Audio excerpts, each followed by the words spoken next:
So, in After War Gundam X, in a matter of the first 2 or 3 episodes, Garrett just decides that he wants to protect Tifa forever in a couple of days. Yeah. Wait, let me select the mech. Am I railroad for this one? Yeah, I think so. Huh, okay. Anyway, so Garrett? So yeah, Garrett just decides within a handful of days that he's in love with Tifa and that he's going to protect her forever. And whatever Jamil's dream about protecting new types from the United Nations Earth so that they never have to be used in war again, yeah, that's a convenient thing that I can say is my motivation too, but I'm really here just because I'm in love with Tifa. Yeah. And then later on, I'll meet some other actual new types and be like, okay, yeah, no, I'm serious. I actually want them to live happy, free lives as well. But for the first handful of episodes, yeah, I'm just here because of Tifa. Nice. Okay, so initially when I played this game for the first time, I was under the impression that... Oh, we're here already. That Stella being shot down by Kira is what broke Shinn and just made him to a complete shitshow of a character. That's not the catalyst. That had Like, a hand in it. It didn't help, but it wasn't like the main reason. Yeah, it comes later, but yeah, in a moment of I've never betrayed anyone in my life. This isn't entirely Kira's fault. This is Neo's fault. This is Neo's fault because after Shinn and then Neo tries to say, no, wait, Shinn, stop, don't attack the Destroy Gundam because that's Stella in there. You what now? I'm sorry, what? Why? And then Shinn never has a moment of why would you do that? Why would you put her back in there after I told you not to? After I asked so politely, you would still do this, even though I have no reason to disbelieve you.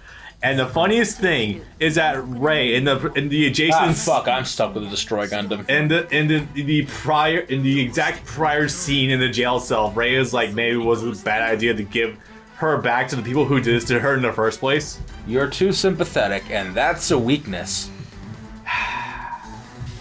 Rey is a fucking dumb character. Like, on one hand, I agree with that sentiment from him, but Jesus Christ, I'm not going there. Wait, so I can pick a partner, but I can't choose my mech? What the fuck? Apparently. I want to make sure that's the case. Hold on, wait. Sorry. I was gonna say, you can see from there what it made your suit. Yeah. Yep. Specified. Once you specify pilot, but you can change your partner after. That's so weird. Hopefully I at least get the... Oh, no, wait. No, I don't get the Destiny Gundam yet. Nope, you're in the Impulse. No, you're switching between the Freedom and the Impulse. For your partner, pick a Gundam with a beam because the Missile Barrage is not going to do anything to a mobile armor. Depends. I really don't think it will. That would be funny. Okay, so if you can... Okay, I guess. I'm gonna show you something that's kind of dumb that you can do, actually. If you manage to wedge your giant... Get them in the corner. If you manage to get the momentum of your mech going squarely up against a mobile armor, you can actually do some serious fucking damage to all parts of it at the same time. But that really depends. I'm gonna try it, though. Because I like experimenting. I think it shows 6 stars. Yeah, pretty sure we're on 6 stars right now. Unfortunately, I'm still stuck with the Impulse Gundam, so... whatever. It's not the worst thing in the world? No, it's not a Zaku Warrior, but Hey man, that Zaku Warrior is a legend. It fought 3 Gundams at the same time and still didn't explode. It fucking did. Char's got nothing on that bitch, my god. And we've got 4 or 5 different types of Zaku's all at the same time.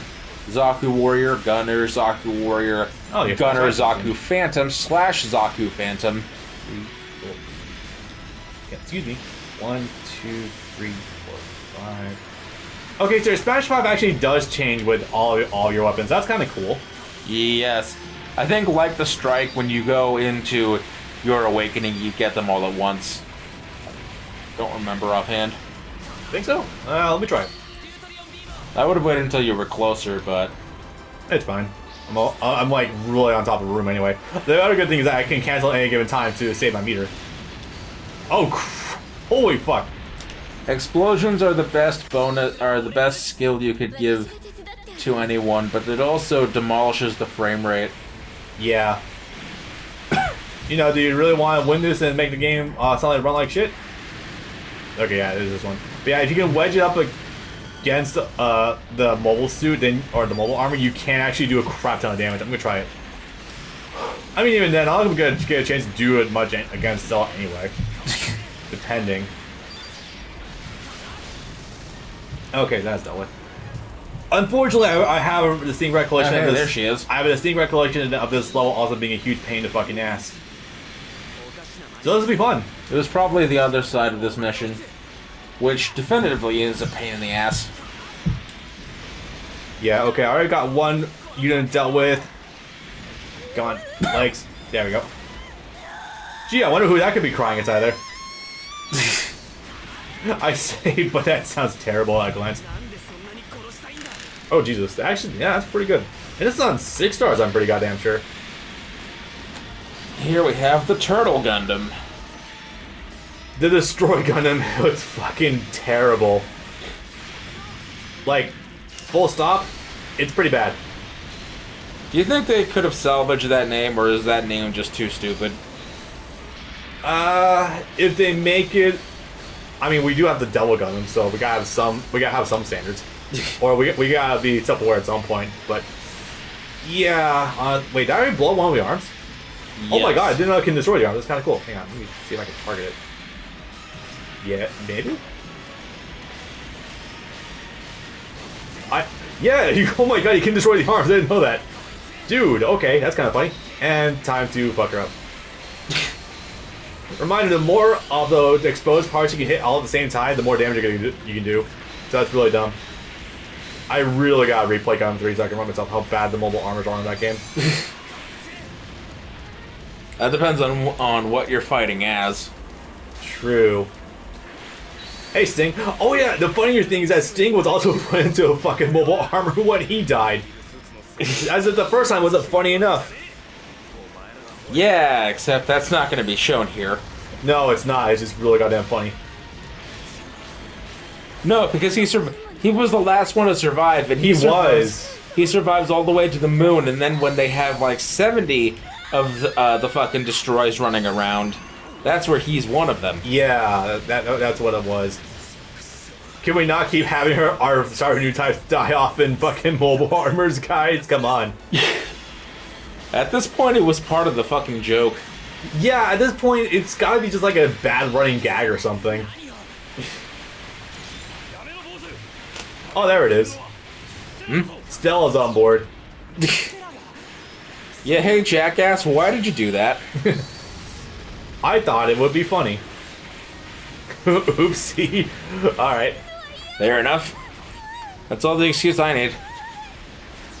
And oh god, all the stages I had to do back in free mode up against stages where Stella was freaking out inside of the mech.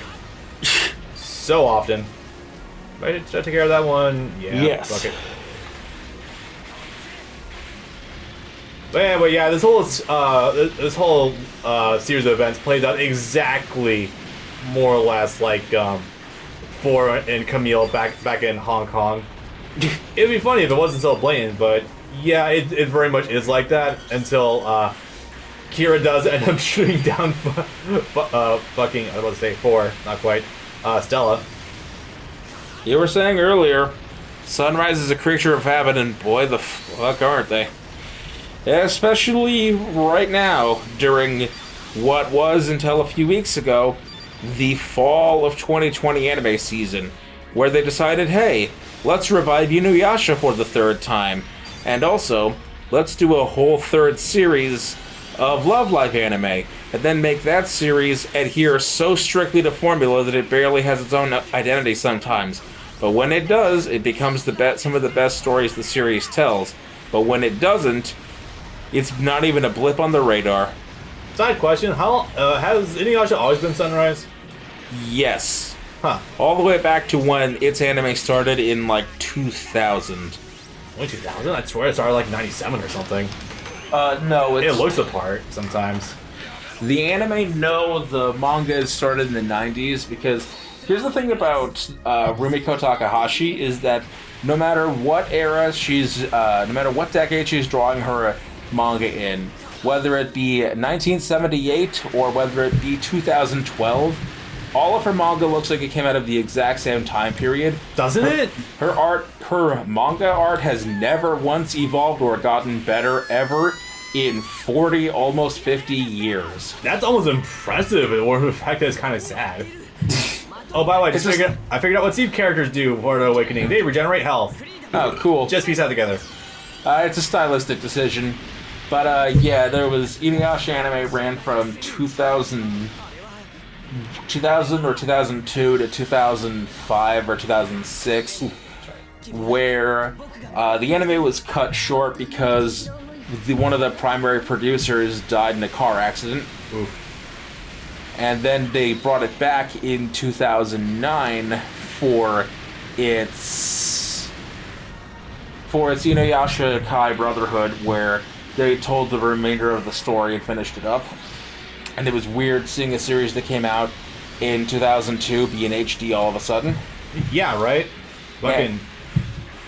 And then just this past fall, they started with Yashahime, the sequel series about Inuyasha's daughter and Sesshomaru's twin daughters.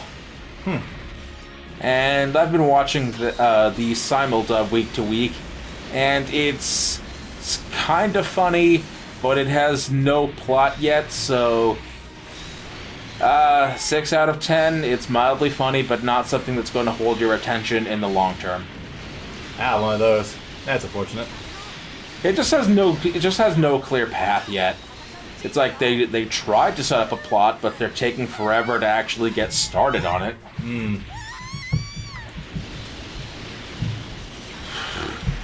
Sunrise actually also did Gintama for the first 100 or 50 episodes or so. Oh, wow.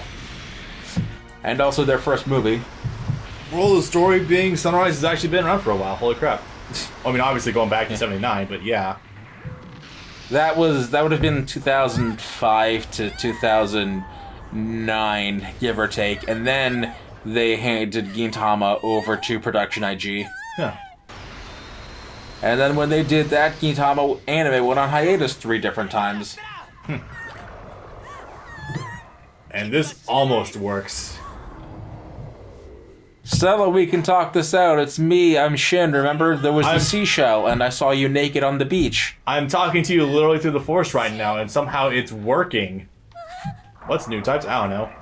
You can see, I'm not radio comms or anything. And then have out-of-body experiences and talk with each other and hug and everything. It's super nice. Then an explosion happens in a cockpit and it comes back to reality, and it sucks. And then Kira's like, Kira's not doing anything for a while. He's like, huh, this is actually happening. Oh, this game's explanation is that she sees Kira's Gundam and freaks out. And then Kira was like, it was just a prank, bro.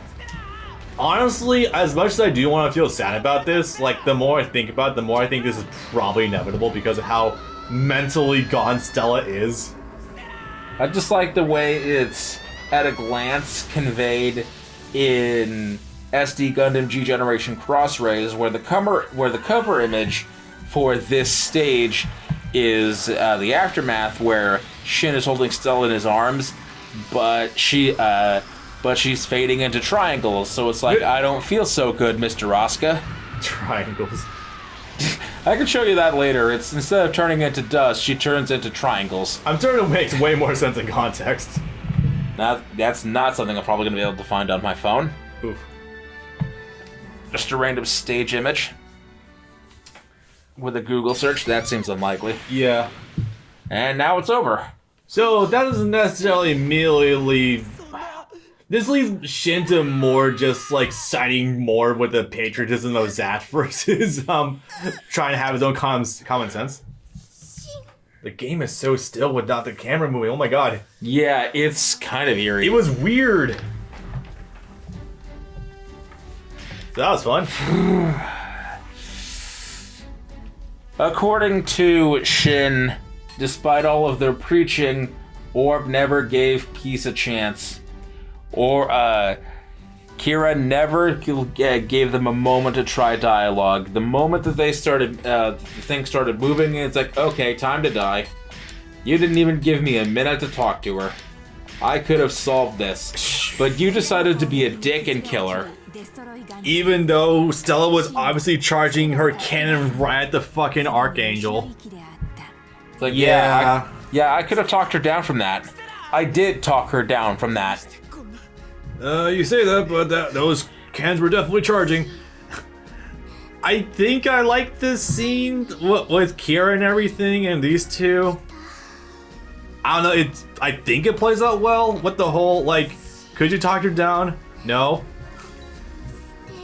It's weird. No, she stopped for a minute. It was only when she saw the Kira was still there. In this iteration, in the actual show, what happened was there was an explosion inside of her cockpit, snapped her back to where she was, saw Kira, and then started freaking out. Oh no, she didn't even see Kira. She saw the Gundam that Shinn was in. So I don't think that he could have actually talked her down.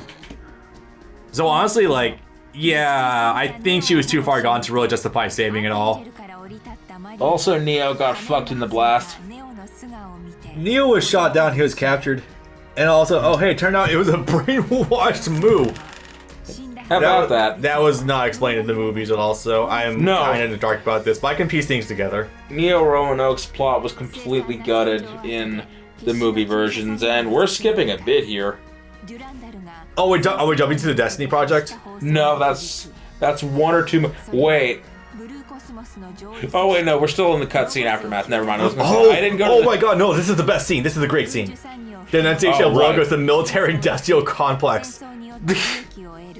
With once, okay, I can tell this is also a meta commentary as well, obviously. Because right now it's 2004, it's 2005, and at this point in time, everyone in the world is criticizing America for I was about to say colonizing, but it's not necessarily too far off the mark of Iraq to get oil. We're colonizing Iraq for democracy. Yep, clearly we're liberating them from their oil. So what happened? There was an episode of fucking Scrubs about the Iraq War. Everything was about the Iraq War back then, dude. It was like the biggest thing ever. This is a hospital sitcom, and they had an episode about the Iraq War. Yep. It was that far-reaching. It's a show about fucking doctors. And not like a drama series either. It was a sitcom. Oh yeah, then lol, Stella got the Aerith burial. Because why the fuck not? Oh, fuck, what was I saying? Oh, right, the military-industrial complex. So that was a great scene. So the villain of Mobile Suit Gundam Seed is eugenics. The villain of Mobile Suit Gundam Seed Destiny is the war economy. And also eugenics, but mostly the war economy. So Durandal, in a actually brilliant fucking moment, one that actually solidified him to me as a fucking amazing Gundam villain, period. Like up there with Rambo and fucking Dozel. He just openly has a statement since he's a chairman, like openly denouncing. I love the way it walks. Yeah, openly denouncing the. Well, I assume it's the other board members of the board for like Zap and shit like that, since he was the chairman, and calling him out as a military-industrial complex. And he was talking about the Atlantic Federation members. Yeah, Atlantic Federation. Logos and Cosmos, yeah. And calling out blind patriotism. Blind patriotism. The fact that he was just saying straight up that, yeah, these people will say that you're a traitor if you don't say what we are, if you're a coward if you don't pick up a gun. And openly call it the war economy for profiting and wanting to keep war going, to keep generating profits. And I'm just like, this is from 2004? Holy shit, okay. So that was the most brilliant thing I'd ever seen a villain in Gundam do. Like, holy shit, okay. I mean, you kind of have to when the greatest war economist, quite possibly of all time, is the vice president. Yeah, I mean, yeah. Of the United States, yes. But still. Yeah. You're absolutely right. But that's just like, holy crap.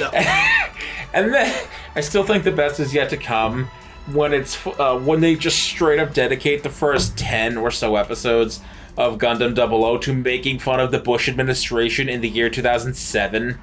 Yup. His second term wasn't even over yet, but His second term wasn't over, but he already crashed the U.S. economy. Yes. Yeah. But they just could not wait to lay into him. Yeah. And that was a different team, by the way. Completely different writers. Completely different director that just had roughly the same idea. Yeah, pretty much. God, I fucking love this show sometimes. When anime is of course, when anime is calling out the flaws in the American government, you know you've got a fucking problem. Yeah, yeah.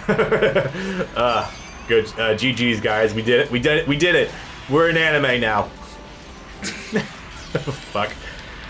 But no, like that one moment of you see, that's also like brilliant for on like a few different levels as well, because like it's in meta story context is obviously calling out America and blind patriotism across the board for what countries employ that tactic.